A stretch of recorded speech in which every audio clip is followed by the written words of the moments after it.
Il y a en fait une action qui va vous permettre de vivre véritablement de votre métier de couture. Donc, restez jusqu'à la fin de cette vidéo et je vais vous expliquer comment. Bienvenue à ceux qui me découvrent pour la première fois sur cette chaîne où on parle en fait de business en lien avec la couture. Vous savez, bien souvent, on apprend à coudre sans nécessairement comprendre en fait tout ce qui entoure l'entrepreneuriat autour de la couture. Et c'est ce qu'on essaie de démêler, de démystifier ici. Parce que moi, je suis passée par là et aujourd'hui, je partage toute mon expérience pour vous éviter en fait d'avoir à vivre certaines situations ou même encore à corriger certaines choses. Aujourd'hui, j'aimerais te partager en fait de 4 étapes. 4 étapes qui sont cruciales, essentielles, si tu veux véritablement vivre de ton métier en fait de couture. La première étape en fait consiste à quoi? Elle consiste à planifier. C'est important en fait de planifier ce qu'on voudrait en fait faire durant toute une année. Donc c'est bien important de pouvoir définir ses objectifs et pouvoir mettre en place un plan d'action. Je donne un exemple. Advenant que durant cette année, de janvier à décembre, votre objectif, c'est par exemple d'avoir 50 000 $ ou 25 000 $. Déterminez un montant que vous voulez atteindre comme objectif financier. À partir de là, vous pouvez par la suite déterminer qu'est-ce que vous devez faire pour atteindre en fait ces 25 000 $ par exemple par année. Est-ce que c'est de coudre des robes, d'avoir votre collection de robes? Est-ce que c'est de faire des robes de mariée, des accessoires? En quelle quantité? Il y a un adage qui dit que quand on planifie, on a déjà atteint à plus de 50% notre objectif parce que ce qu'on veut faire va se réaliser parce qu'on l'a planifié. Donc, définissez clairement vos objectifs. Ça va vous permettre d'avoir un plan d'action clair plutôt que d'être comme ça dans l'inconnu et puis de coudre pour coudre, coudre pour coudre, coudre pour coudre et puis on arrive comme ça à la fin de l'année, on réalise que ce qu'on voulait même atteindre réellement, on n'a pas pu l'avoir. La deuxième étape, la deuxième chose qui va vous aider, c'est de pouvoir organiser en fait votre travail. Pourquoi organiser votre travail? Si vous avez une équipe avec vous, des personnes qui travaillent avec vous, souvent on a des couturiers qui ont quelquefois des apprentis couturiers ou même ils ont des personnes qui savent coudre, qui sont là avec eux. Il faut en fait savoir assigner directement les tâches aux personnes qui sont avec vous. Qui fait quoi exactement?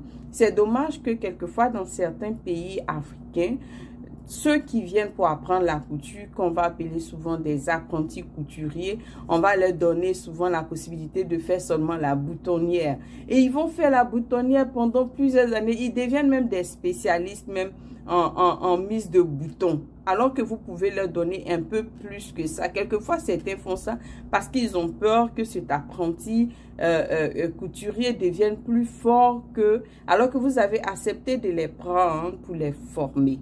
Alors, formez-les comme il faut en leur assignant des tâches comme il se doit.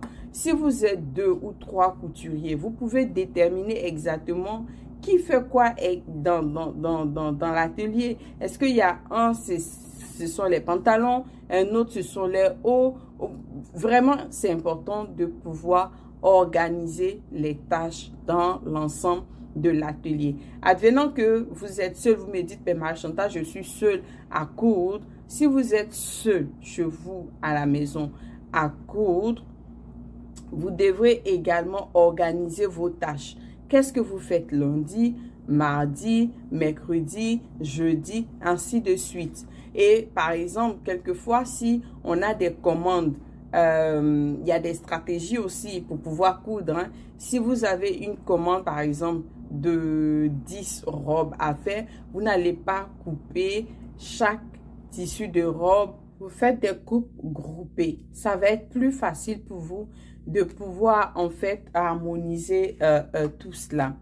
Donc, il faut vraiment procéder par stratégie. La troisième chose à faire, la troisième étape, ça va être en fait de diriger. Diriger, il faut savoir motiver vos troupes, les personnes qui sont avec vous. Si par exemple, vous êtes seul, c'est sûr que vous allez vous diriger vous-même. Ça va être important de savoir comment vous vous motivez. Quelles sont les choses sur lesquelles vous vous appuyez pour vous motiver au quotidien pour faire ce qu'il y a à faire. Je vais vous raconter une histoire. Moi, dans mon cas, il fut une période où j'avais assez de commandes. J'étais tellement débordée que je ne pouvais plus travailler toute seule. J'ai eu à faire appel à de la sous-traitance locale. Et vous savez ce qui m'est arrivé? C'est que j'avais tellement à faire. J'ai donné une première chose à la dame, elle a pu livrer. Une deuxième chose à la dame, elle a pu livrer. Une troisième chose. Je n'ai pas appris à motiver la dame. Et la dame avait l'impression que j'en mettais. Et un beau matin, je suis allée récupérer en fait tout un lot qu'elle avait fait. Et quand je suis arrivée, il y avait d'autres tissus qui étaient avec elle. Ce jour-là, elle était absente. La personne qui m'a reçu m'a remis le sac avec ce qu'elle a eu à faire avec tout le reste du tissu. Et il m'a dit, elle va t'appeler. Et quelques jours après, lorsque je communiquais avec la dame, elle m'a dit, non, j'arrête avec toi. Parce que ça fait un peu trop. Je n'ai pas su en fait motiver la dame. Il y a des façons de faire. Et c'est ça que je veux que vous évitez. D'accord? Donc ça, c'est la troisième étape. Donc on a vu planifier, organiser, diriger. Et avant que j'aille sur le dernier point, n'oublie pas de t'abonner à cette chaîne de vidéo, de aussi partager la vidéo aux personnes que tu connais et surtout si vous avez le goût de me partager en fait votre expérience, votre aventure en commentaire, laissez-le. La dernière chose à faire, c'est la quatrième étape, la quatrième chose à faire, c'est de pouvoir contrôler. Contrôler dans le sens en fait de évaluer ce que vous êtes en train de faire. Est-ce que ça a fonctionné ou pas?